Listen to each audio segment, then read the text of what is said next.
Yo guys, check out my cat hitting the whip.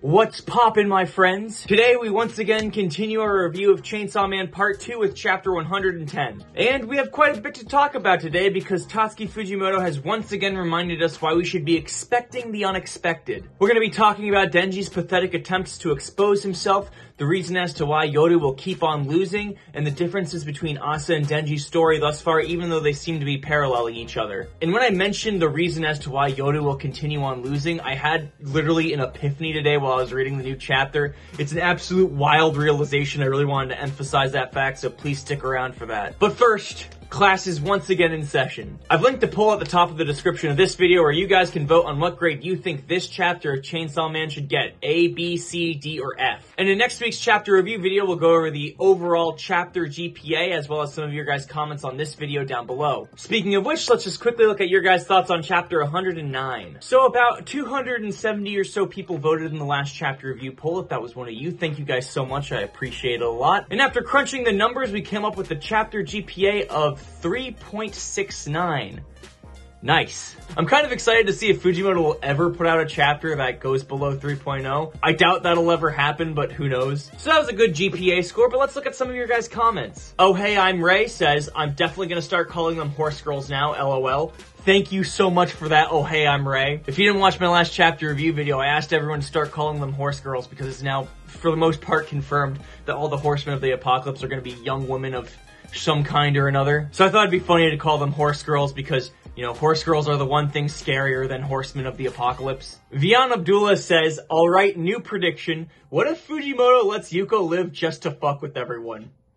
Dear Lord, how right you were. I'm gonna talk about that a little more later in the video, but dear Lord, how right you were. Trope says, that sweater is dope. Power and Kobeni. What's on the back? Kobeni's car?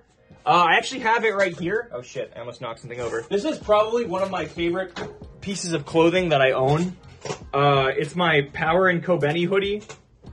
It says Power and Kobeni in a pinch. And on the back, it's actually that iconic scene of them in the car after Power crashes it into Denji. That was part of the Glam X Chainsaw Man collection. I did an entire video about that, probably like 6 or 7 months ago now. If you want to watch that, it's in my Chainsaw Man playlist. I have that playlist linked down below. But that's about all for the comments this week. Thank you guys so much if you commented. Remember to comment on this video down below and maybe we'll talk about it next week. And while you're down in the description checking out that voting link or maybe commenting your theories on this video, remember to leave a like on this video and subscribe to my channel, especially if you like Chainsaw Man related content. I make quite a lot of it and I have a lot of fun doing so. Well, now that the sales pitch is over, let's talk about chapter 110. Out of everything that surprised me in today's chapter of Chainsaw Man, I think the thing that left me the most stunned is the fact that Denji had nothing to say about the half-naked woman in front of him. But the more I thought about it, Denji's reaction to seeing Yoru like that actually, kinda makes sense. We all know Denji's got that dog in him, but after everything we know about him, I think we can confidently say that at least he isn't a sex pest. Think back to that scene where Power asked Himeno if Denji and her banged the night before, and Himeno said Denji didn't because he's quite the gentleman. I know some people could bring up the scene where Denji was crying about how he wants to have sex with tons of women as a counter-argument to this, but also remember that this scene was directly after both of his closest family members were killed right in front of him, and the woman that he loved the most turned out to be a manipulative monster. So I feel like maybe we could give a pass to any behavioral issues we've seen from then until now. And yeah, it's fair to say, yeah, Denji, maybe he wants a little bit of pussy. But even if he got said pussy, would he even do anything with it? He froze up when Himeno asked him if he wanted to do it, and he froze up just now after seeing Yoru's half-naked body. So would he even act on any of these desires, or would he just be too scared? Also, I know for a fact if you're this deep down the Chainsaw Man rabbit hole, you were the exact same in high school. We're all friends here, there's no need to lie to me. I could tell you stories from my experiences in high school that would have you in the ICU from intense horny cringe. The point is, we've all been there. I feel like a broken record when I say this though. Take everything you see of Denji right now with a grain of salt. I don't know when this is gonna happen, but I'd be willing to bet my firstborn child that there is going to be a scene where Denji realizes that he's just been running away from reality with his erratic behavior. It's gonna be incredibly emotional where he and all of the readers will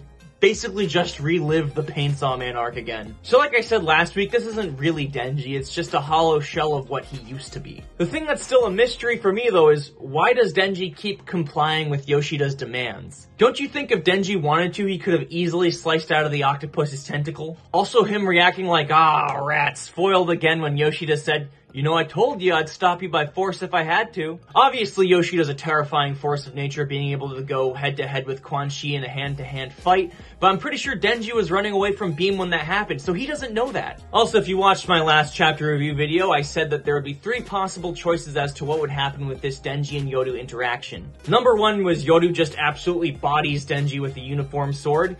Number 2 was that Denji sees a half-naked woman in front of him and starts simping. And number 3 is Fujimoto just says YOLO. And I'm certain to no one's surprise, Fujimoto just said YOLO. Even though we've all been talking about how fucked Yuko is gonna be for like the past 2 months now, she somehow seems to make it out of this altercation unscathed.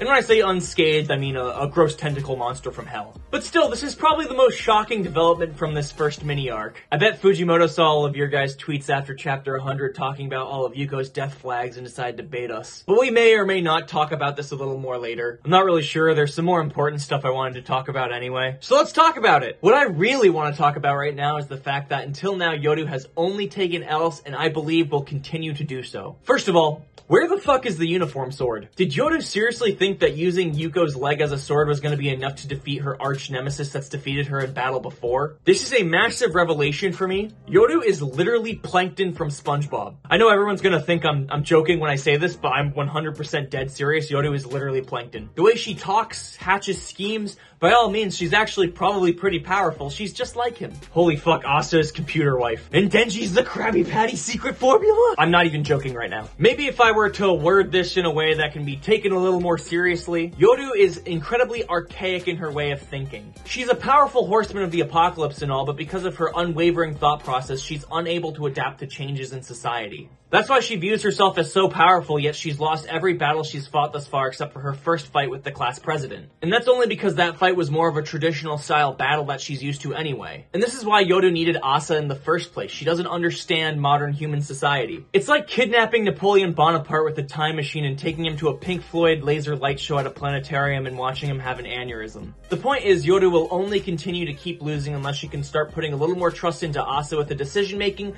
or she herself can make a change. Now, the last big thing I wanted to talk about in today's chapter review were the differences between Asa and Denji's stories, even though they seem to parallel each other. I personally like to view part 2 of Chainsaw Man as a what-if story. Like, what if you told the story of Denji's hero journey, but instead the main character is a smarter and careful girl rather than the dumbest kid on the planet? Obviously, there's a lot more to it than that. It's not just a simple what-if story. Like how Denji merged with a kind and compassionate Pochita, and Asa merged with a cruel and volatile Yoru. To me, it looks like their stories are almost like reverse mirroring each other. Whereas Denji unquestioningly followed his Yakuza boss into a warehouse, Asa was hesitant to even cross the street. And then when Denji was hesitant to open the door, Asa bravely opened the door without a second thought. So my hope with part 2 of Chainsaw Man is that whereas Denji's story ended for the most part in tragedy, maybe Asa's will end with happiness? It's a stretch, but who knows? I just want everyone to be happy at this point. I'm still traumatized from Chainsaw Man at the end of part 1. That's about all for today's chapter review video. Thank you guys so much for watching. If you like this video, leave a like down below, subscribe to my channel, bell button, all that good stuff, and I'll catch you guys in the next video. Wow, wow, wow, wow, wow, wow,